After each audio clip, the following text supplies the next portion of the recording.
On paper, it might seem as though Backlash should be one of the more uneventful pay-per-views on WWE's calendar. Although it's since been shifted around, its traditional position right after WrestleMania has often left it open to the risk of being overshadowed by its slightly earlier cousin. Despite this, Backlash has often outstripped its status as a potential afterthought, delivering some of the most memorable moments in WWE history. From WrestleMania rematches done better than the originals themselves, to the returns of beloved legends, to some noteworthy debuts as well, it's time to look back at the 10 biggest moments in the history of Backlash. Number 10, Brock Lesnar makes his dominant debut. The early stages of a megastar's WWE career can often seem quite innocuous compared to the heights they later go on to scale. Look at Triple H when he's the Connecticut Blue Blood, he's so silly. Or like maybe The Rock, when he was the wide-eyed Rocky Maivia, coming out at Survivor Series all like, yeah, I'm going to win, and the crowd just shitting all over him. This, however, is certainly not the case for Brocky Lesnar. The monstrous youngster made an immediate impression, storming the ring on several occasions and beating down match participants, while Paul Heyman screamed encouragement from the sidelines. This all culminated at his official debut at Backlash 2002, a singles match against very popular babyface Jeff Hardy. Lesnar fucking destroyed Jeff Hardy in just over 5 minutes, rendering his opponent unable to continue and winning the match via referee's stoppage. The next big thing had truly arrived. Number 9, Shane McMahon's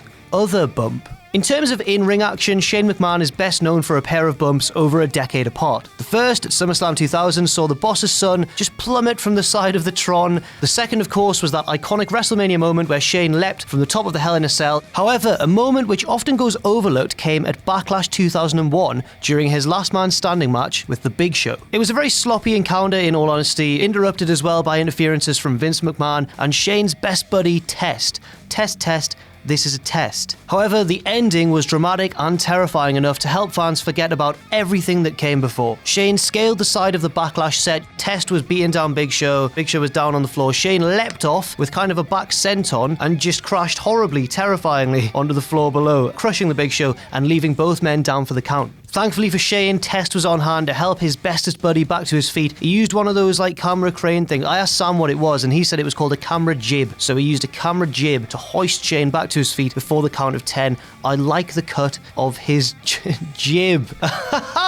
Number 8, John Cena in the spotlight. John Cena has, of course, been no stranger to the spotlight for the majority of his career, but he perhaps didn't imagine becoming quite as closely affiliated as he was at Backlash 2009. This was another Last Man Standing match. This one pitted Cena against his long-term nemesis Edge, and it saw the polarizing face of the company get the better of the Rated R superstar over the course of the majority of the 28-minute bout. Of course Cena was going to win, it's John Cena. However, in the closing stages, the pair fought through the crowd all the way up to the stage, where Big Show decided to interfere and make his gigantic presence felt. Did he hit Cena with a chair or another sort of foreign object? Did he help Edge make his way back to his feet after both men were down? No.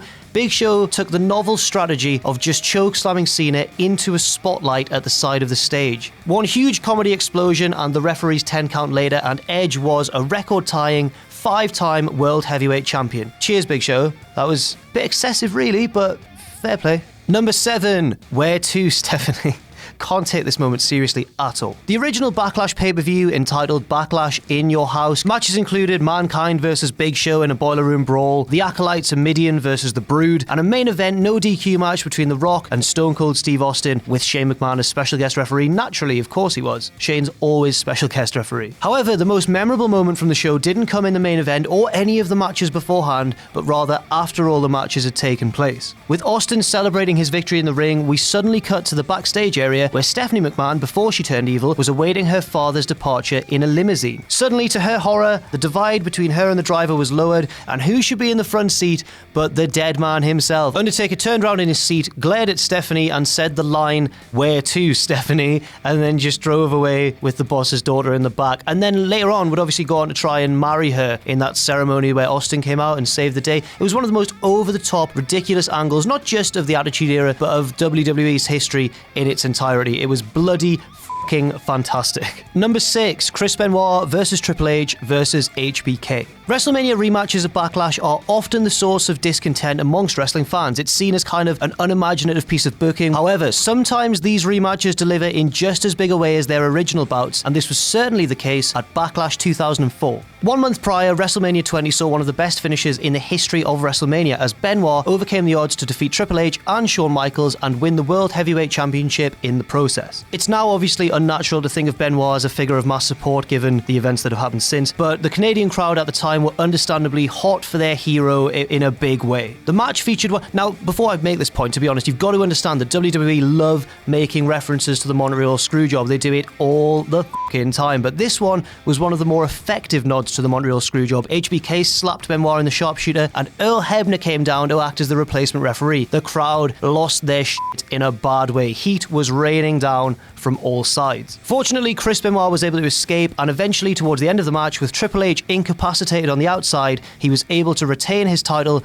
with a far more positively received version of the sharpshooter, putting the icing on the cake of a brilliant, brilliant main event. Number 5, AJ Styles wins the big one. AJ Styles had many incredible moments during his stellar year of 2016, but the most important could well have been his victory at Backlash. Why was it so important? Because AJ Styles did what many people thought he would never do and won the WWE Championship. For much of his career, Styles was seen as kind of the anti-WWE. He was a smaller, fast-paced indie guy. He was a little bit spotty earlier on in his career. He seemed entirely at odds with everything sports entertainment stood for. Then he traveled to Japan, developed his career, got a lot better on the microphone, and arrived to take the WWE by storm by debuting in the Royal Rumble of 2016. A few months down the line, and AJ was triumphant over Dean Ambrose at Backlash, and this victory was validation on various levels. It was a true statement as well of diversity by the WWE and a continuing message that they were trying to change their ways and open up the door of what a WWE champion really looks like. Still not had a black champion yet though, have you, WWE? Unless you count The Rock, I guess. But you've not really had a WWE champion of African-American descent. You've not really done that. It's a bit awkward, isn't it? Well,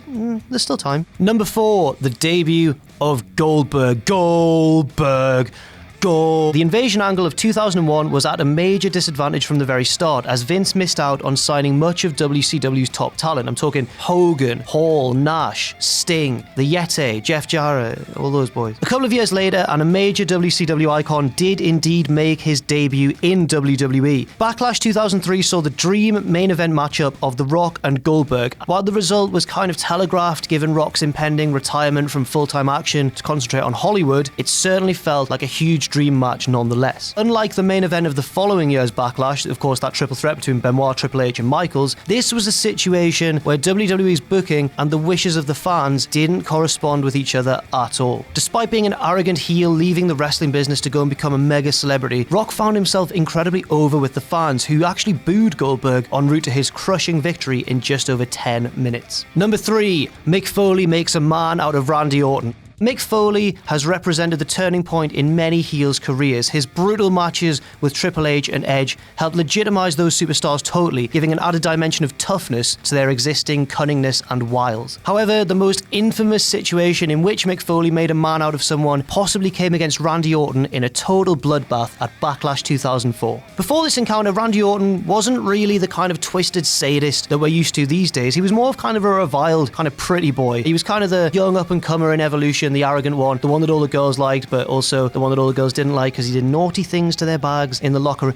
But anyway, that's besides the point. This match changed all that, as Orton was put through an absolute gauntlet of punishment, from barbed wire to tables to thumbtacks. Orton took what is potentially the most infamous thumbtack bump in WWE history, as his bare back was punctured by just so many thumbtacks. Eventually, Orton was able to secure victory with a pair of RKOs, one onto Mick Foley's signature weapon Barbie, and he emerged a legitimate star. Orton clearly owes a lot to Foley, even though he probably didn't feel quite so grateful in the immediate aftermath of this match. Now on to number 2, Hulk Hogan comes back and wins the title again, doesn't he? This one's kind of similar to Goldberg versus Rock. Goldberg versus Rock was obviously a massive moment, and you can't argue that it wasn't. It was two of the biggest stars ever in wrestling history. So was this. This was Hulk Hogan versus Triple H at Backlash 2002. And yes, it was a nice nostalgic moment to see Hulk Hogan back in the title scene again, but at the same time, did he need to really win the belt? Like, seriously. The match itself was a pretty lackluster affair, but bless Triple H, he tried his hardest, he really did. He carried Hulk Hogan. It was babyface versus babyface, which threw the dynamic off a little bit. It's not really really what people were hoping for, but it's kind of what you expect with a Hulk Hogan match in the 21st century.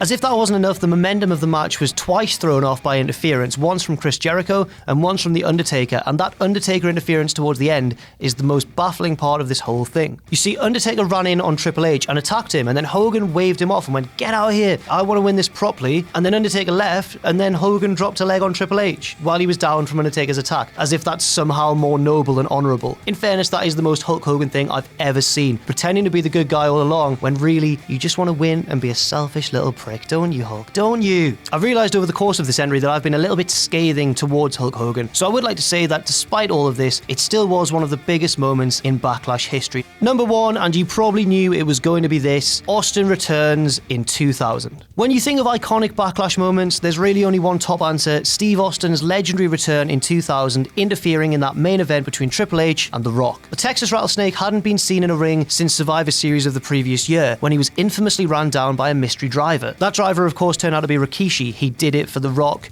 He did it for the people. No, he didn't. He did it for Triple H, who was revealed later on to be the mastermind behind the whole thing. But anyway, now on to Backlash, and Austin's return was an explosive one. He marched to the ring. He had a little bit of a belly. He'd had some time off, but he marched to the ring to a huge pop, steel chair in hand, and he took out the McMahons and all their assorted stooges and Triple H, and it was just fucking unreal. It was literally one of those moments where you watch it and you feel like a kid again. It's so exciting. It's so right. It just feels like the right booking at the right time. In many ways, this was the perfect archetypal Attitude Era main event. Chaotic enough to be representative of the time, but also it didn't go too overboard in the process, and ultimately it gave the fans what they wanted. The Rock was finally again able to regain the championship, healing a lot of the pain that had been caused by that deflating WrestleMania 2000 main event, which of course Triple H won to sort of bemusement from everyone. And the fans had their favourite babyface back, and for that reason, and for all the other reasons as well, I don't think there can be another moment that tops off this list quite as well. So that's all the time we have for now. That was the top 10 moments in Backlash history. Did we miss any of your favourites?